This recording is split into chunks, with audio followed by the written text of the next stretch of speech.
আপনারা কি করে এত শিওর হইলেন যে সরকার গঠন ওই দলই করবে? অন্য দলও তো সরকার গঠন করতে পারে, তখন আপনাদের কি অবস্থা হবে ওইটা আগে চিন্তা করে। যাই হোক, আর একটা প্রশ্ন করি, এইটা কি হাসিনার পাতানো নির্বাচন যে আগে আগেই জানি সরকারে কোন দল যাবে? কথাবার্তা সাবধানে কইেন, একদিকে কথা কইবেন আরেকদিকে ধরা খাইবেন, তো কথাবার্তা যত কম তত ভালো। 4,95,000 ভোটারের নিরাপত্তার দায়িত্ব আমি।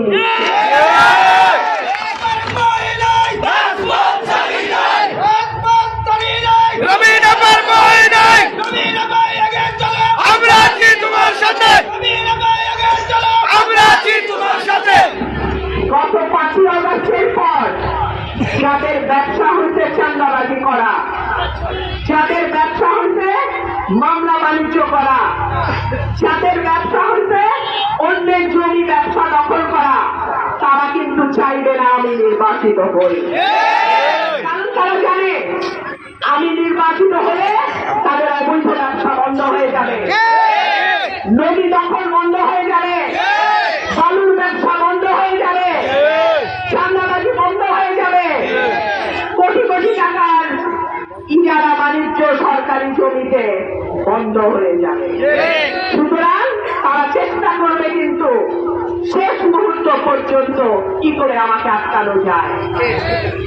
আপনাদেরকে আল্লাহর উপর ভরসা রেখে বলি, 15 বছরে শেখ হাসিনা আটকাইতে পারে নাই, আপনারা তো দুধের শিশু। 15 বছর গর্তে ছিলেন, গত 1.5 বছর একটু ঝুঁকি মারতেছেন গর্ত থেকে। সুতরাং আপনারা যদি মনে করেন নির্বাচনে কারচুপি করবেন, চেষ্টা তো করছিলেন মাগুরা উপনির্বাচনে, কিছুই করতে পারেন না। উল্টা এমন ব্যবস্থা করতে শেখ হাসিনা যে 15 বছর রাস্তায় রাস্তায় ঘুরতে হয়েছে। আপনাদের সবাইকে বলবো, কোন রকম অন্যায় দেখে ভয় পাওয়ার কিছু নাই। এই সরকার নিরপেক্ষ সরকার, কোন দলীয় সরকার নয়। বিএনপি বলে বেরিয়েছে হাজার হাজার কোটি টাকার বিনিময়ে শপথ নিয়েছে। আমি তাদের সহ জামাত ইসলামদেরকে বলতে চাই, আপনাদের গড়া বি টিম চাঁপাইনবাবগঞ্জের বিএনপি যেদিন থেকে জন্ম হয়েছে সেদিন থেকে বি টিম একটা বিএনপির ভিতরে ওই লুঙ্গি ডান্সের মতো ঢুকিয়ে রেখেছেন। আজকে প্রশ্ন করতে চাই, হাবিবুর রহমান হাবিব পাবনার ডিলু মারা গেছিল, উপনির্বাচনে বিএনপি অংশগ্রহণ করেছিল কত কোটি টাকার বিনিময়ে। বলবেন কি লতিফ ভাই, জামাত ইসলামের নেতারা এবং ওই বিটিমগুলো আপনাদের যেগুলো সাজিয়ে রেখেছেন আমাদের চারপাশে, তাদের কাছে প্রশ্ন থাকলো, ফখরুল ইসলাম আলমগীর দল চালানোর জন্য শপথ নিতে দেন নেতারেক সাহেব, কিন্তু উপনির্বাচনে এসআর পরিবহনের মালিক কাজী সিরাজ সাহেব কিন্তু অংশগ্রহণ করে এমপি নির্বাচিত হয়েছিল। এমনকি মহিলা এমপি রুমিন ফারহানকে পর্যন্ত নমিনেশন দেওয়া হয়েছিল।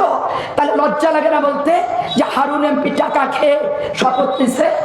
তারেক রহমান শপথ নিতে বলেছে, হারুন এমপি শপথ নিয়েছে। তারেক রহমান সাহেব যেদিন বলেছেন পদত্যাগ করার কথা, উনি সেদিন পদত্যাগ করেছে। উনি বলেন যে বিদেশে চলে গেছে করোনার সময়, বেকুপের মতো কথা। সারা বিশ্বে বাংলাদেশের ভিসা বন্ধ ছিল কিনা ভাই? ইন্টারনেট ঘাটেন, পত্রপত্রিকা দেখেন, সারা বিশ্বে কিন্তু বন্ধ ছিল।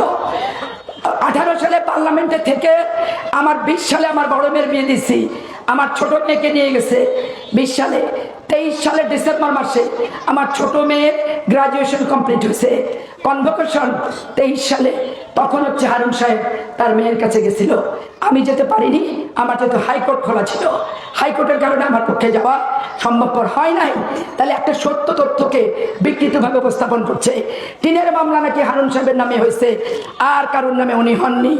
ওই যে পশ্চিমের সূর্য নেমে আসবে শাহজাহান চৌধুরী, 1/11 হত্যা মামলা সহ ওনার নামে 4টি মামলা ছিল। 10 বছরের সাজা পর্যন্ত 1/11 একটি মামলায় হয়েছিল।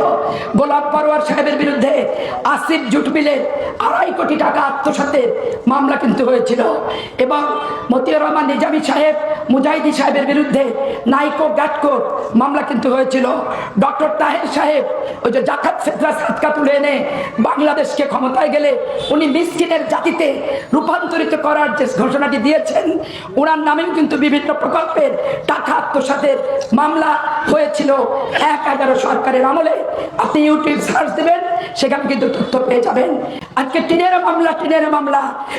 মামলা শুনতে শুনতে উত্তর দেওয়ার জন্যই আমি ঢাকা থেকে নবাবগঞ্জে এসেছি। মৌলানা সোমান সাহেবের পাবনার এমপি ছিলেন, ব্যক্তিগত ক্লিনিক আল আমানায় ত্রাণের টিন পাওয়া গেছিল। মিজানুর রহমান চৌধুরীর বাড়ি থেকে ত্রাণের টিন উদ্ধার হয়েছে। এবং দেলার হোসেন সাইদি সাহেব, আল্লামা দেলার হোসেন সাইদি বাংলাদেশের একজন প্রখ্যাত আলেম। আমি শ্রদ্ধা রেখে বলতে চাই, জামাত ইসলামরা যেহেতু কোনো নর্মস মানে না, ইসলামিক দল বলে, ইসলামিক পোশাক পরে, কিন্তু কথাবার্তা সবাই ইসলামিক বলে, যার কারণে উত্তর দিতে বাধ্য হয়ে যায়। দেলার হোসেন সাইদির বিরুদ্ধেও একটি মামলা হয়েছিল, জাকাত ফান্ডের টাকা আত্মসাতের মামলা 1/11 সরকারের সময়। এবং সাইদি সাহেবের বিজয়নগর উপজেলা উন্নয়নের নামে 400 কোটি টাকা ফান্ড তছনছ করছে, এইরকমও কিন্তু একটি মামলা হয়েছিল। আশা করি জামাত ইসলামের লোকেরা 1/11 টিনের মামলা হারুন সাহেবেরটা যদি সত্য হয়, তাহলে আপনাদেরটাও সত্য বলে ধরে নিতে হবে। এখন হারুন সাহেবের প্রসঙ্গ আসি। আজাইপুরের মানুষ সবাই জানেন, এইখানে অধিকাংশ জমি জায়গা হারুন সাহেবের দাদার নামে খতিয়ানে কিন্তু আছে। আজকে স্টেডিয়াম হারুন সাহেবের দাদার খতিয়ানে, বংশের জমিতে সরকারি কলেজ হারুন সাহেবের দাদার নামে, তাদের রক্ত বংশের জমিতে DC office, SP office, police বেড়া, টিএনটি অফিস, এগুলো সবই কিন্তু এক কেয়ারের জায়গা। এমনকি আমার হোয়াইট হাউসটা পর্যন্ত একই কেয়ারের সমস্ত জায়গা, যেটা আমার শ্বশুর বানিয়ে গিয়েছিলেন। নবাবগঞ্জের প্রথম দোতলা বাসা, যার কারণে নাম ছিল হোয়াইট হাউস। তার পিছনে একটু জায়গা ছিল। লতিফ সাহেব যখন বোমা মারতে মারতে নিমতলার বাসায় আমার জীবনটা তেনা করে দিল, আমার ছোট্ট বাচ্চাটার জীবনটা তছনছ করে দিচ্ছিল, তখন বাধ্য হয়ে ওই বাড়ি আমার ননদের হলেও তারা বলেছিল রাজনীতি করা মানুষকে বাসা ভাড়া দিব না। বাধ্য হয়ে আমার শাশুড়ি তখন বললেন যে এইখানে তুমি নিজের বাড়ি, নিজের জায়গা, নিজের মাটি, ঘরটা তুলে নিয়ে নিজের জায়গায় শান্তি করে থাকো। এই পাপের জায়গায় বাড়ি করা নিয়ে ওনারা 1/11-তে দুর্নীতির অভিযোগে যৌথ বাহিনী এবং জেলা প্রশাসকের কাছে স্মারকলিপি দিয়েছিল। সেই স্মারকলিপিটা নুরুল ইসলাম বুলবুলের ভাইয়ের ফেসবুক পেজে আবার আপলোড করা হচ্ছে। মিথ্যা মিথ্যা মিথ্যা, সর্বত্রই মিথ্যা তথ্য উপস্থাপন করা হচ্ছে ওদের কাজ। ওই দুর্নীতির মামলা, যেগুলো দুর্নীতির কথা তারা বলেছিল, এইগুলো যদি সত্য হতো, তাহলে হারুন এমপি এবং আমার নামে দুদকের মামলা হতো,